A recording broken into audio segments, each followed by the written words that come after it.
Well, first, let me just thank Karina for what was an amazing introduction. I'm sure much more generous than it should be, but is she an amazing young woman or not? Can we please give her a big round of applause?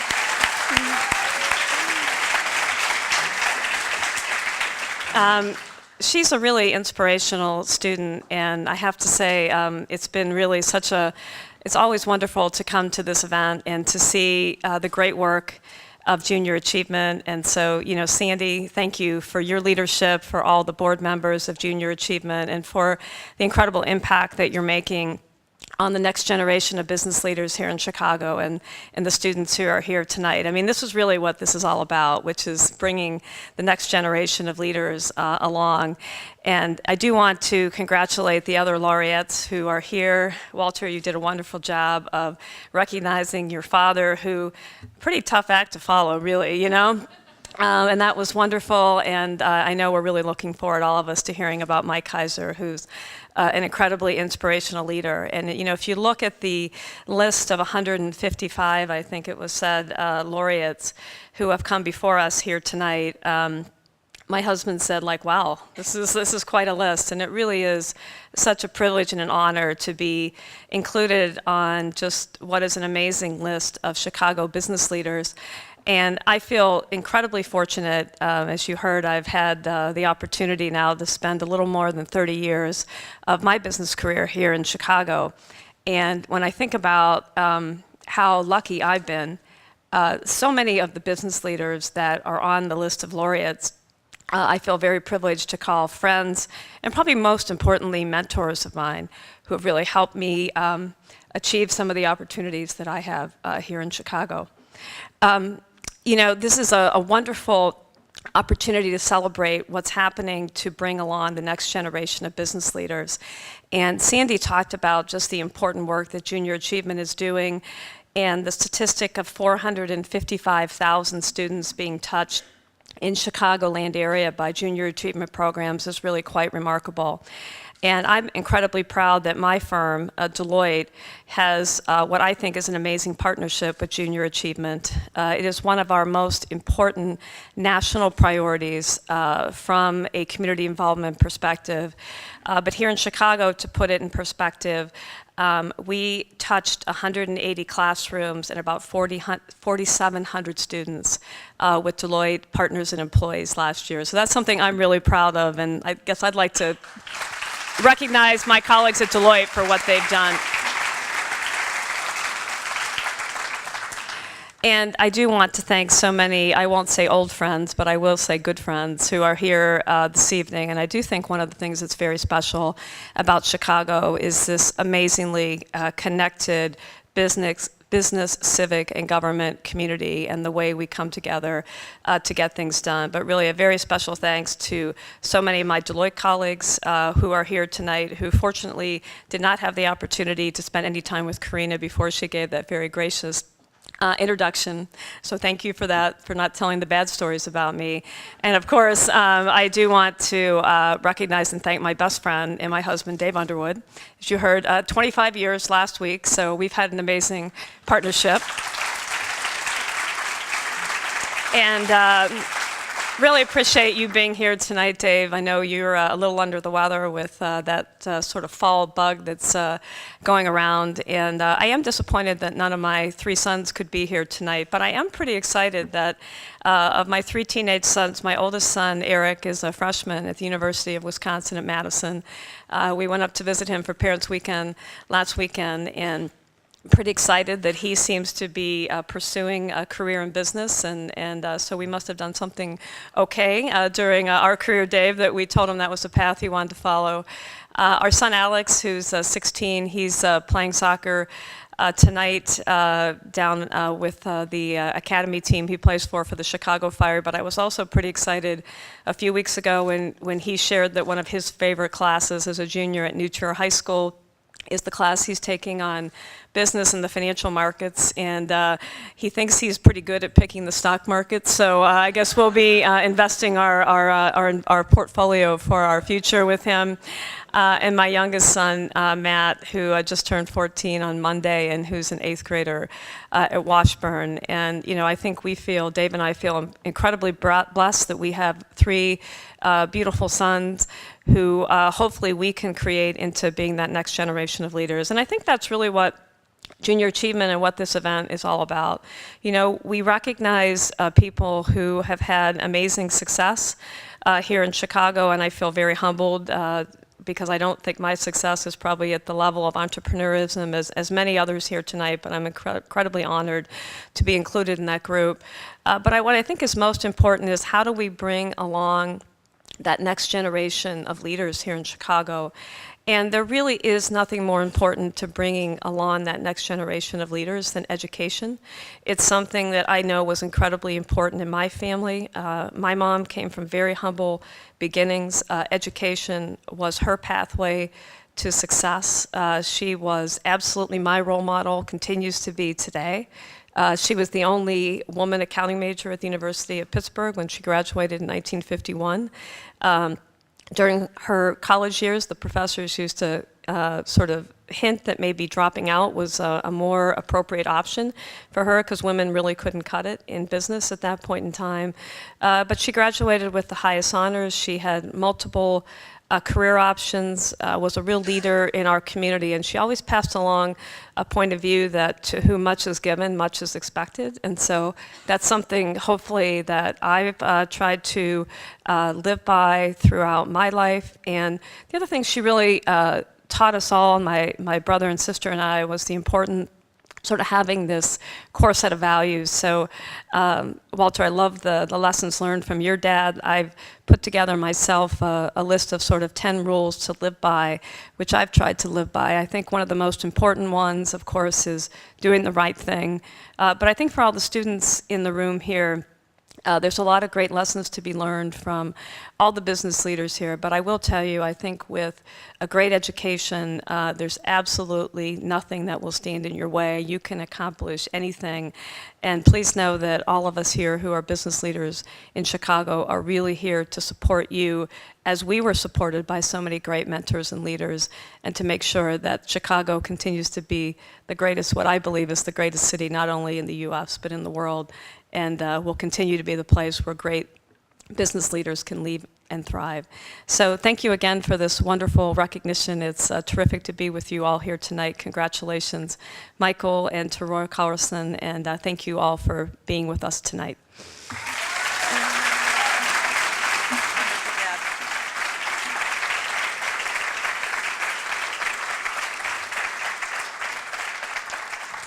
That was wonderful. So humble of you.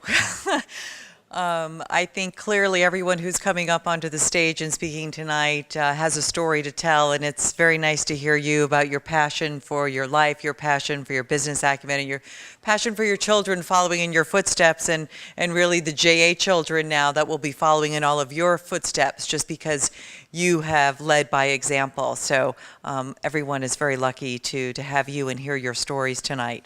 Our final student speaker now is Reuben Robinson, who will tell the story of Mike Kaiser. So let's bring Reuben up while I come to introduce him. Thank you, stand here.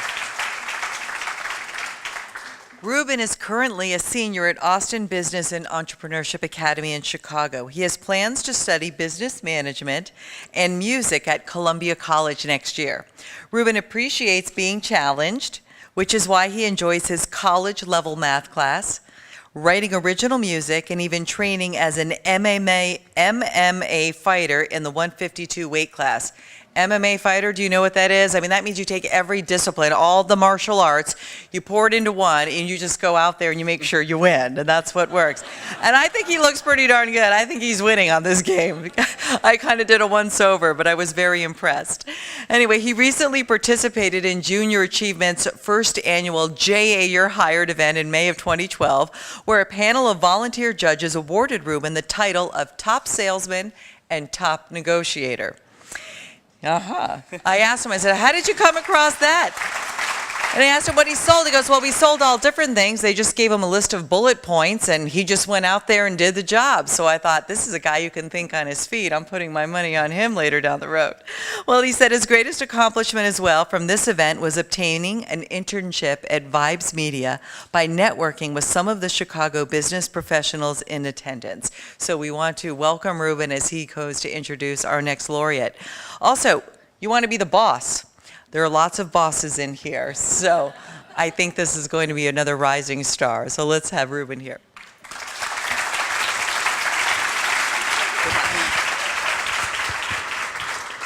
Thank you, Kim. Tonight, it is my honor to tell the exciting story of entrepreneur and visionary Mike Kaiser, former co-founder and CEO of Recycled Paper Greetings, the current creator of famous Bandon Dunes Golf Resort in Oregon. Mr. Kaiser started his business at the age of 10 in the small town of East Aurora, New York. He was the founding president of the Treehouse Club, which he and his brother Bruce built from lumber they found around their neighborhood. After a year, their total revenue was $1.85. However, the costs were zero, and they quickly learned any profit equals success. From there, Mr. Kaiser moved to the summer caddying job for $2 per round at the East Aurora Country Club. It was out on the course where he learned how to present and market his skills to what he called a somewhat skeptical audience of adult golfers.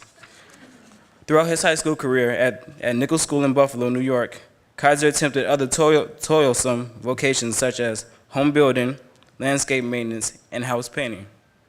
With his obvious work ethic and drive, Mr. Kaiser graduated in 1963 and was accepted to Elmhurst College. Regretfully, Elmhurst expelled Mr. Kaiser in the spring of his freshman year for disciplinary reasons. Undeterred, he headed to Europe to pursue a different course. Without a college education and very limited funds, Mr. Kaiser had to work at Rigmonton Electric Razor Assembly Plant in Frankfurt, Germany. Before moving to a Christmas tree farm in Malmö, Sweden, he was also a translator for Eastman Kodak in Paris, France. Within a year, Mr. Kaiser returned to his original plan of completing a higher education. Mr. Kaiser succeeded in reapplying to and enrolling in Elmhurst in September 1964. He truly valued his education, but Mr. Kaiser felt his most valuable college experience occurred after his sophomore year, where he successfully solicited construction work by going door to door and selling his skills in the suburb of Anchorage, Alaska. From 1967 through 1970, Mr. Kaiser was enlisted in the U.S. Navy as an explosive ordnance disposal officer. It was during this time that he met and married his wonderful wife, Lindy Kern. Out of the Navy, Mr. Kaiser and his wife, Lindy, joined forces with college roommate Phil Freeman to begin Recycled Paper Products, an unconventional greeting card company with the intent to sell cards printed on 100% recycled paper. It was the first year of the Earth Day when the two men began their journey to reverse the environmental impact of producing greeting cards in a technologically feasible and surprisingly cost-effective way. Their initial startup capital was $1,000. The team employed local Chicago artists to create their designs. They ran their first portfolio of cards through a very small and tediously slow printer. Their hard work paid off when Marshall Field's department store began to show interest in their ideas, purchasing $10,000 worth of cards for their upcoming holiday season. This achievement sparked an overnight success for Recycled Paper Products, and their partners soon found themselves as players amongst some of the largest greeting giants in the industry. By 1985, sales had grown to 100 million, and the team's humorous alternative card styles had become the new normal for consumers. One artist in particular, Sandra Boynton, owes her success to the opportunity she was given by Mr. Kaiser and Mr. Freeman to design a line of cards with her signature farm animal cartoon characters. Although the partner's original intention of having all greeting cards manufactured with recycled paper wasn't fully adopted by other competitors. It is safe to say they made history and revolutionized the industry for the better.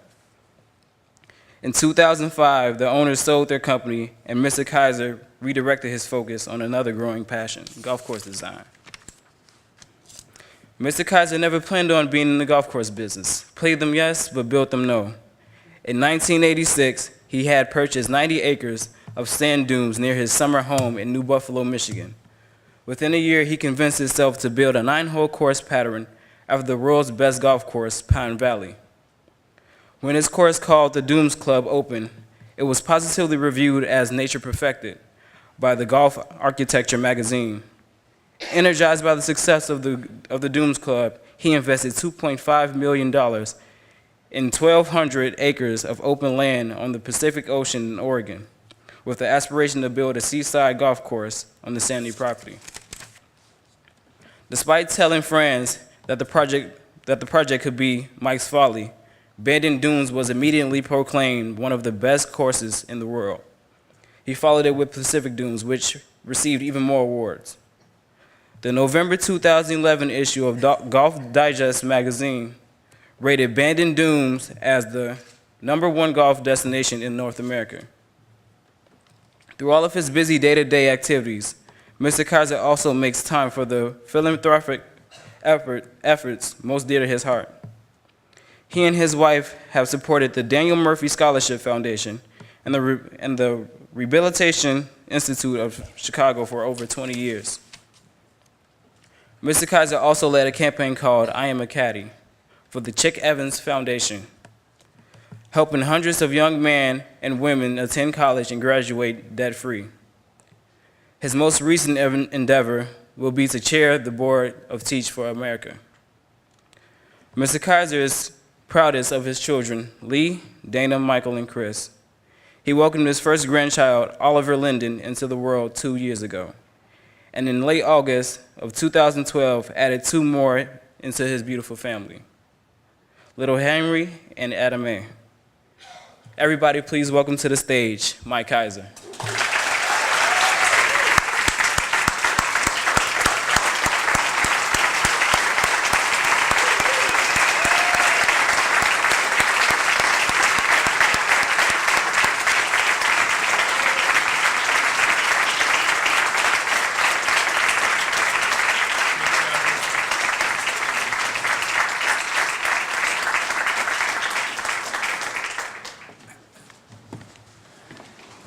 Thank you very much, Ruben. Mr. and Mrs. Robinson, Ruben's parents are here, and don't we all agree that they should be very proud of that young man? He's